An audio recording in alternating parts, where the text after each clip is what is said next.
Hi everybody, it's Susan. We are in my studio today, and today is day 29 of Marion's 31-day challenge. And today I'm going to do just a quick how-to video for you guys. In the birthday rack that Jill had sent me, she had cut some of these foam stamps for me with her Vagabond using the Tim Holtz die cuts. So I'm going to mount these today, and I'm going to show you how this is done. I'm going to start with the bird cage, and you can see I've got a piece of acetate here.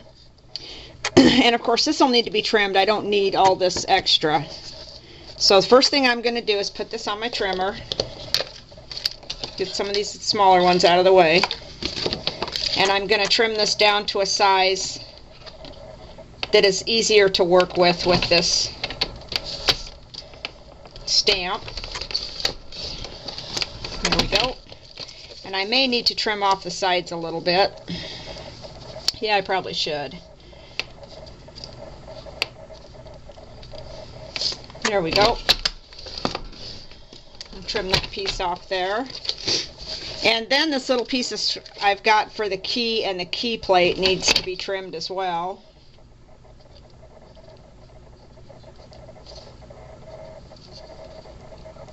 So I need to get this lined up here quick.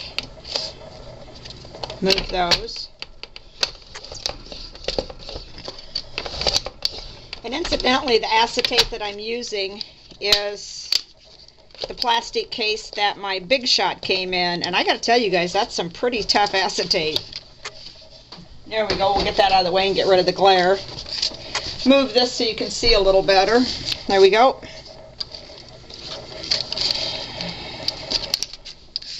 And what Jill cut these out of is the Ranger sticky back foam, so that we can make foam stamps with these. So here I've got my piece of acetate. Make sure that you can see that. There you go. And you can see on the back of the foam is the paper backing. And you just simply peel that off, just like so. And I'm going to take this and I'm going to try to center it fairly decent. It doesn't have to be perfect, but try to get that centered. Stick that down. And there you can see I have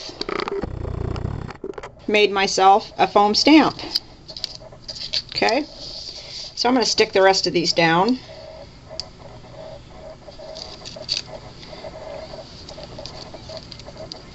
If I can get the paper to peel off.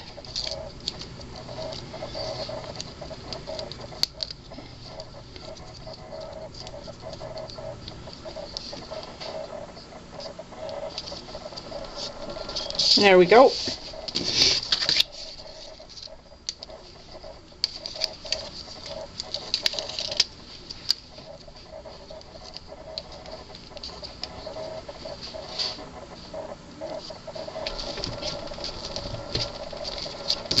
There's the bird cage. And this is the on the edge die. I'm sure you recognize this part of it.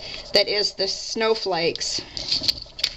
But I also saved the negative space from this because it will stamp the snowflakes in the reverse. In other words, it will leave the snowflakes themselves plain and stamp whatever medium you choose to stamp with for the area around the snowflake. So I thought this would be kind of one that would be fun to go ahead and save and mount, and maybe just kind of play around with. I'm sure I'll find a use for sure I can find a use for it.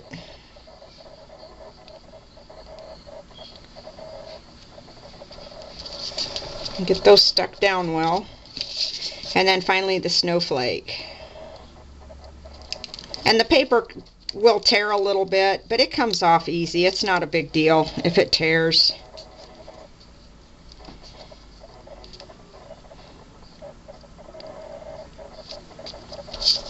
And there we go.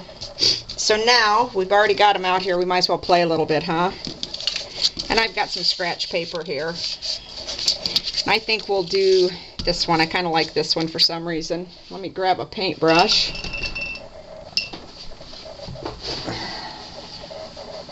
So there's my little paintbrush.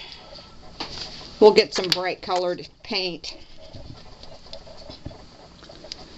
And I'm just going to put a little spot of paint up here on my craft mat. And it doesn't take a whole lot. And you don't have to use paint with these. You can stamp any number of things with them. Get that spread out a little bit. And then just like you would your ink pad, just put that in your paint. Get some paint on it. You can see there. You might want to wiggle it a little bit.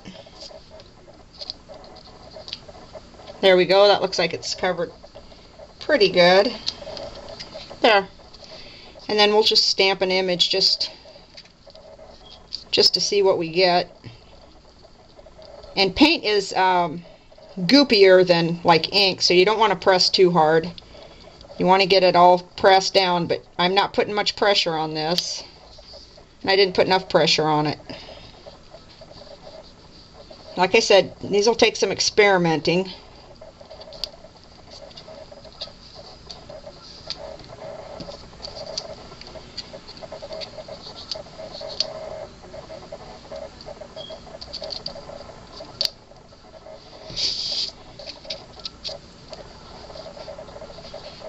Get those little small spots pressed down so you get a good image. There. Just takes a little practice, guys. So there we go. That's how those work. That's really kind of cool. And I bet if I put just about a drop of water in with this paint, so it's a little more liquidy, I can probably get a little better image.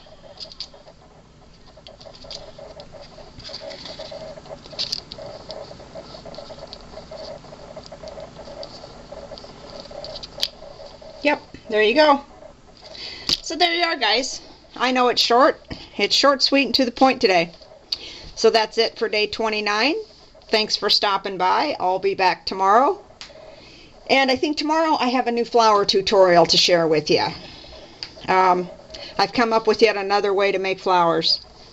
So I will see you tomorrow and we'll make a couple flowers together. Thanks for watching, everybody. Bye-bye.